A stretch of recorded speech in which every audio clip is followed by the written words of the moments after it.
আসসালামু আলাইকুম সুপ্রিয় বন্ধুরা, আশা করি সবাই ভালো আছেন। আজকে আপনাদেরকে একটি পরিত্যক্ত পুকুর দেখাচ্ছি। আপনাদের অনেকেই থাকতে পারে তেমন পরিত্যক্ত একটি যদি পুকুর থাকে, এটা ফেলে না রেখে আপনি এটাকে সংস্কারের মাধ্যমে আশেপাশের পাড়গুলো একটু মেরামত করে আপনি চাইলে এখানে দেশি জাতের যে মাছগুলো পাওয়া যায় সেগুলার পোনা চাষ করতে পারেন। কই কই মাছ কিন্তু খুব তাড়াতাড়ি একটা রিটার্ন দেয়।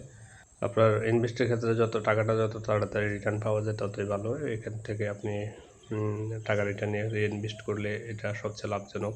দেশি জাতের মাছ এবং তেলাপিয়া অল্প জায়গা বা অগভীর জায়গায় কিন্তু চাষ করা যায়। আর রুই কাতলা এগুলোর ক্ষেত্রে গভীরতা একটু বেশি লাগে।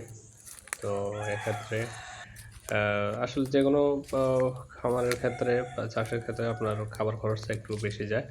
খাবার খরচটা যদি একটু মেনটেন করা যায় আর এগুলো যদি রক্ষণাবেক্ষণ করা যায়, বিশেষ করে যে যদি জায়গাটা করে নিচু হয়, পাড়টা যদি মজবুত না হয়, মজবুত করে বেড়া দিলে, জাল দিয়ে হোক বা যেভাবে হোক, বা তাই অনেকে ফাল দিয়েও দেয়।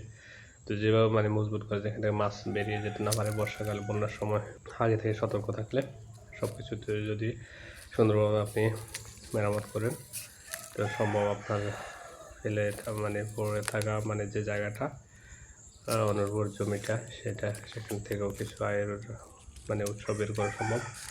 এক্ষেত্রে খাবার খরচটা হলো মেন বিষয়। খাবার খরচ যেহেতু বাজারের কেনা খাবার খাওয়ালে মাছকে দিলে পুকুরে ফেললে কিন্তু খরচের পরিমাণ অনেক বেড়ে যায়, সেই হিসাবে লাভ আনুপাতিক হারে খুব কম হয়। তো আপনি চাইলে প্রাকৃতিক উপায়ে বাড়িতে তৈরি করে বিভিন্নভাবে খাবার যদি দিতে পারেন তাহলে কিন্তু লাভ করা সম্ভব।